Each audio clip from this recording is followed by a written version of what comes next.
नमस्कार, कृति समाचारमा स्वागत छ। म शान्त दाहाल। समाचार सुरु गरौँ मुख्य खबरबाट।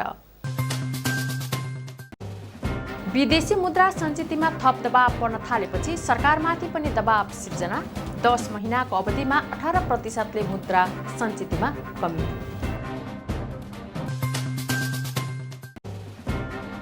सचेत धरानी समूहको ब्यानरमा हिजोबाट धरान उपमहानगरपालिकाको मुख्य प्रवेशद्वारमा धरना।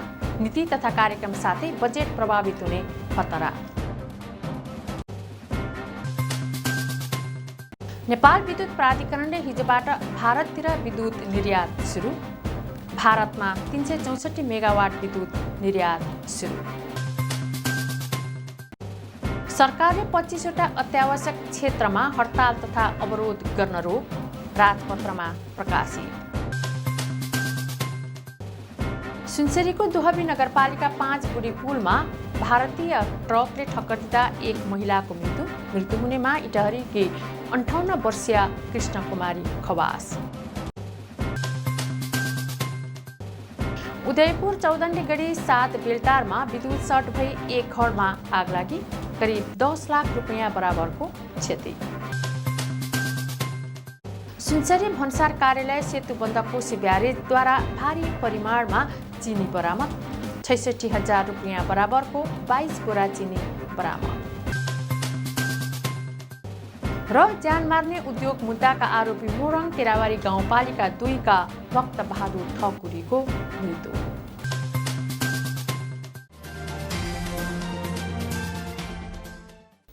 अब समाचार विस्तारमा। विदेशी मुद्रा सञ्चितमा थप दबाव पर्न थालेपछि सरकारमाथि पनि दबाव सिर्जना भएको छ। सरकारले विलासिताका वस्तु आयातमा कडाई गरे पनि विदेशी मुद्रा सञ्चितमा कमी आइरहेको हो। नेपाल राष्ट्र ब्याङ्कले हिजो दिएको जानकारी अनुसार वैशाख मसान्तसम्म 1146 अर्ब 88 करोड रुपैयाँ मात्रै सञ्चित रहेको छ। चैत्र मसान्तसम्म विदेशी विनिमय सञ्चित 1167 अर्ब 92 करोड रुपैयाँ रहेको थियो। यस्तो सञ्चितले 7.34 महिनाको वस्तु आयात र 6.57 महिनाको वस्तु तथा सेवा आयात धान्न पर्याप्त हुन्छ। 2078 असार मसान्तसम्म 1379 अर्ब 3 करोड रुपैयाँ बराबरको कुल विदेशी विनिमय सञ्चित रहेको थियो। पछिल्लो 10 महिनामा विदेशी मुद्रा सञ्चितमा 18%ले कमी आएको छ। सचेत धरानी समूहको ब्यानरमा हिजोबाट धरान उपमहानगरपालिकाको मुख्य प्रवेशद्वारमा धरना दिएको छ। बुधबारको कार्यपालिका बैठक हुनुभन्दा केही समय अगाडि धरना दिएपछि कार्यपालिका बैठक नै बहिष्कार गरी वडाध्यक्षहरू हिँडेका थिए। युवाहरूले धरान नगरपालिकामा हुने गरेको गतिविधिहरूलाई खबरदारी गर्न समूह गठन गरेको बताएका छन्। कार्यपालिका बैठकले स्थगित भएको विषयमा पनि प्रश्न उठाएका छन्। उनीहरूले खोला दोहन बन्द गर्नुपर्ने, सर्दो जलाधार संरक्षण गर्नुपर्ने लगायतका प्ले कार्ड बोकेर धरनामा सहभागी बनेका थिए। समूहले नगर प्रमुख खर्कराज साम्पाङलाई समर्थन जनाउँदै आएका छन्। मङ्गलबार बसेको कार्यपालिकाको बैठकमा नगर प्रमुख साम्पाङले 7 वटा कार्यसूची लिएर बैठकमा सहभागी हुनु भएको थियो।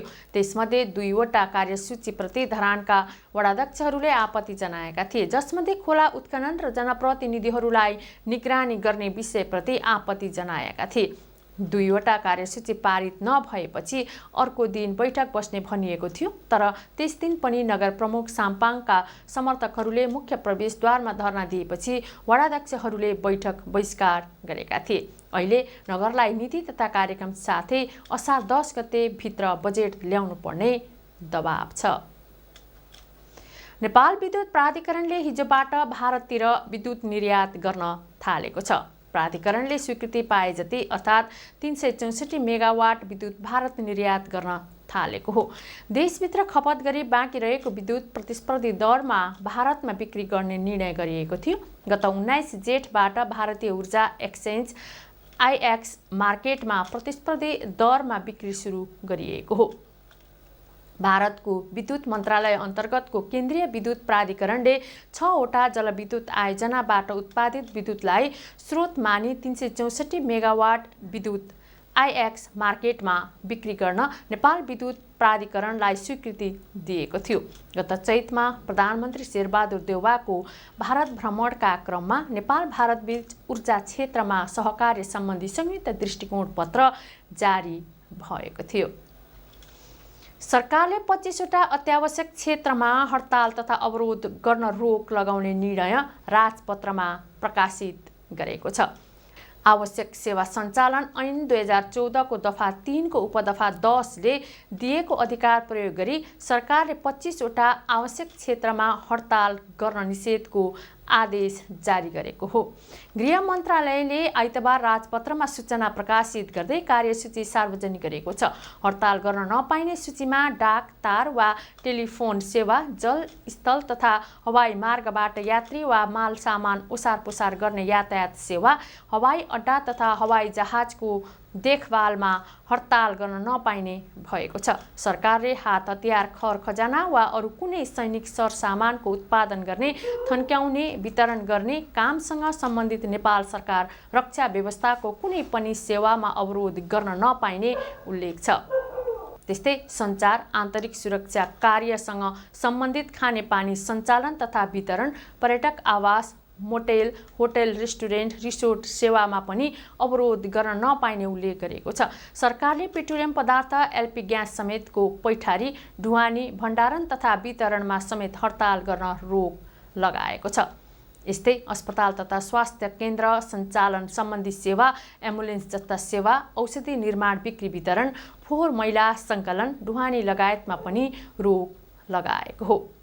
कृति समाचारमा अब विज्ञापन।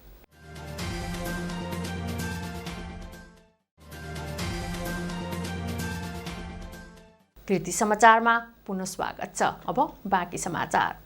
गोपा बचाओ अभियानको 66औं दिन योग अभ्यासका साथ आन्दोलन गरिएको छ। पतञ्जलि योग समिति धरानको सहकार्यमा योग अभ्यास सहितको आन्दोलन गरिएको हो। समितिका अध्यक्ष सुमनमान स्थापितले दैनिक योग अभ्यास गर्दाको फाइदाबारे बताउनुभयो। समितिकी सहसचिव सरस्वती रिमालले योग आसन गरेर देखाउनु भएको थियो। आन्दोलनलाई धरान 11 को सयपत्री नारी विकास बचत तथा ऋण सहकारी संस्था लिमिटेडको पनि उपस्थिति रहेको थियो।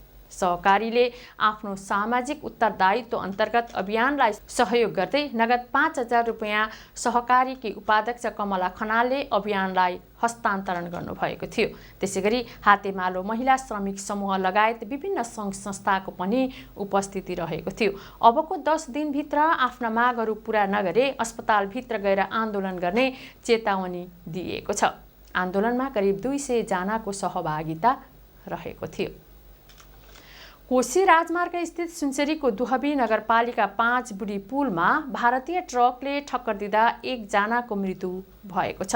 बिहिबार पुल नजिकै युपी 57 AT 3837 नम्बरको भारतीय लहरी ट्रकले ठक्कर दिँदा इटहरी उपमहानगरपालिका 20 का 58 वर्षीय कृष्णकुमारी खवासको घटनास्थलमै मृत्यु भएको हो। को 28/8544 नम्बरको मोटरसाइकललाई ठक्कर दिएको थियो। मोटरसाइकल चालक मृतकका पति मच्छिन्द्र खवासलाई भने केही नभएको 1 नम्बर प्रदेश ट्राफिक प्रहरी कार्यालय इटहरीले जनाएको छ। ट्रक र ट्रक चालक भारत कुशीनगरका 45 वर्षीय मन्नु यादव, मोटरसाइकल चालक खवासलाई इलाका प्रहरी कार्यालय निमुवाले नियन्त्रणमा लिएको छ। घटनास्थल दुहबी बजारबाट करिब 1 किलोमिटर दक्षिण रहेको जनाइएको छ। उदयपुर चौदण्डीगढी नगरपालिका 7 बेलटारमा विद्युत सर्ट भई एक घरमा आगलागी हुँदा 10 लाख रुपैयाँ बराबरको क्षति भएको छ। स्थानीय रामचन्द्र बस्नेतको 2 तले घरमा बिहिबार राति 8 बजे 45 मिनेटमा अचानक आगलागी हुँदा उक्त रकम बराबरको क्षति भएको हो। बस्नेतको घरमा सञ्चालित लत्ता कपडा, फेन्सी र जुत्ता चप्पल भएको पसलमा क्षति पुगेको जिल्ला प्रहरी कार्यालय उदयपुरले जनाएको छ। आगो इलाका प्रहरी कार्यालय बेलटारका प्रहरी, स्थानीय र दमकलको सहयोगमा 1 घण्टापछि नियन्त्रणमा लिएको हो। तेह्रथुमको छत्तर गाउँपालिका 5 उख्रे स्थित देउराली आधारभूत विद्यालयको रूप फेरिन थालेको छ। देउराली सोसाइटी तेह्रथुमले राष्ट्रिय अभियान पूर्ण सरसफाई तथा बालमैत्री स्थानीय शासन कार्यक्रम मार्फत सफाई गरिन थालेपछि सुधार भएको हो। विद्यालय परिसरमा फोहोर फाल्ने डस्टबिन राखिएका छन्। विद्यार्थीहरू खाजा तथा खाना खान अघि सरसफाई गर्न थालेका छन्। विद्यालयमा खानेपानी व्यवस्थापनका लागि पटक पटक आग्रह गरे पनि सुनवाई नभएको विद्यालय व्यवस्थापन समितिका अध्यक्ष शेरबहादुर निरौलाले बताउनुभयो। अब यो हाम्रो विद्यालयमा खानेपानीको समस्या छ। पटक पटक खानेपानी माग गर्दा माथिबाट सुनवाई पनि भएको छैन र खानेपानी दिएको छैन। आवश्यकता हाम्रो एकदम खानेपानीमा छ। विद्यार्थीहरूलाई अभाव छ, यो हामीहरूले पाउनुपर्छ। विद्यालय परिसरमा पानी नहुँदा शौचालय व्यवस्थापनमा समेत समस्या हुँदै आएको छ। संस्थाले विद्यालयमा कार्यक्रम सञ्चालनसँगै सरसफाई गर्दै आएको र पानी व्यवस्थापन भएपछि भने शौचालय पनि प्रयोगमा आउने विद्यालयका प्रधानाध्यापक सृजना योङहाङले बताउनुभयो। विद्यालयमा जति पनि अब हाम्रो शौचालयमा डस्टबिन राख्नेको कार्यक्रमहरू भयो, त्यस्तै गरेर अब विद्यालय वरपर परिसरका फोहोरहरूलाई कुहिने नकुहिनेलाई दुई भागमा छुट्याएर हामीले चाहिँ व्यवस्थापन गर्ने काम पनि पूर्ण रूपले गरिसकेका छौँ। अब शौचालयमा चाहिँ अलिकति पानीको समस्याको कारणले गर्दाखेरि चाहिँ यसलाई चाहिँ चाँडै पानीको समस्याको समाधान गरिसकेपछि यो शौचालय पनि पूर्ण रूपले सरसफाइमा आउनेछ भन्ने हामीले आशा राखेका छौँ। विद्यालयमा 45 जना विद्यार्थी अध्ययन गर्दै आएका छन्। सुनसरी भन्सार कार्यालय सेतुबन्ध कोशी ब्यारेजले भारी परिमाणमा चिनी बरामद गरेको छ। भारतीय बजारबाट लुकाएर ल्याइएको 22 बोरा चिनी भोक्राहा नरसिंह गाउँपालिका 3बाट बरामद गरिएको सुनसरी भन्सार कार्यालयले जनाएको छ। भारतीय बजारबाट सीमामा तैनात सुरक्षाकर्मीको आँखा छल्दै ल्याइएको चिनी बरामद गरिएको हो। यसअघि पनि सार्वजनिक यातायातको साधनमा लोड गरिएको 13 बोरा 650 केजी चिनी रामधुनी नगरपालिका क्षेत्रबाट बरामद गरेको थियो। त्यस्तै गत शनिबार पनि कोशी गाउँपालिका 8 भण्टाबारी चोकबाट चिनीसहित विभिन्न सामग्री बरामद गरिएको थियो। भन्सार छल्ने क्रम बढेकाले गस्ती बढाउने क्रममा बरामद गरिएको सुनसरी भन्सार कार्यालय सेतुबन्ध कोशी ब्यारेजका निमित्त प्रमुख भन्सार अधिकृत परशुराम दाहालले बताउनुभयो। उहाँका अनुसार 66,000 बढी मूल्य बराबरको चिनी बरामद गरिएको छ। ज्यान मार्ने उद्योग मुद्दाका प्रतिवादीको उपचारको क्रममा मृत्यु भएको छ। इलाका प्रहरी कार्यालय बेलबारीले ज्यान मार्ने उद्योगमा मुद्दा दर्ता गरी अनुसन्धानमा रहेका मोरङ केराबारी गाउँपालिका 2 का 48 वर्षीय भक्तबहादुर ठकुरीको मृत्यु भएको हो।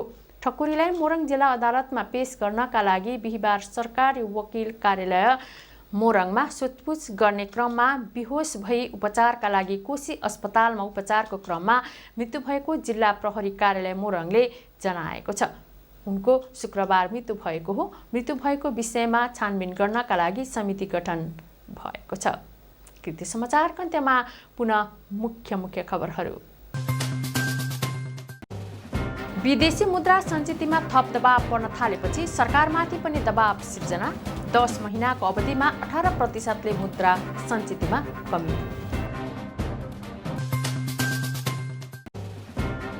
सचेत धराने समूहको ब्यानरमा हिजोबाट धरान उपमहानगरपालिकाको मुख्य प्रवेशद्वारमा धरना। नीति तथा कार्यक्रम साथै बजेट प्रभावित हुने खतरा। नेपाल विद्युत प्राधिकरणले हिजोबाट भारततिर विद्युत निर्यात सुरु। भारतमा 364 मेगावाट विद्युत निर्यात सुरु। सरकारले 25 वटा अत्यावश्यक क्षेत्रमा हडताल तथा अवरोध गर्न रोक। राजपत्रमा प्रकाशित। सुनसरीको दुहबी नगरपालिका 5 बुढी पुलमा भारतीय ट्रकले ठक्कर दिँदा एक महिलाको मृत्यु हुनेमा इटहरीकी 58 वर्षीय कृष्ण कुमारी खवास। उदयपुर चौदण्डी गढी 7 बेलटारमा विद्युत सर्ट भई एक घरमा आग लागि। करिब 10 लाख रुपैयाँ बराबरको क्षति। सुनसरी भन्सार कार्यालय सेतुबन्ध कोशी ब्यारेजद्वारा भारी परिमाणमा चिनी बरामद। 66,000 रुपैयाँ बराबरको 22 बोरा चिनी बरामद।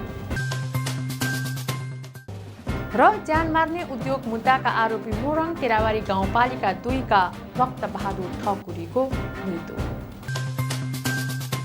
हौस् त कृति समाचार यति नै। कृति टेलिभिजन हेर्दै गर्नुहोला। नमस्कार।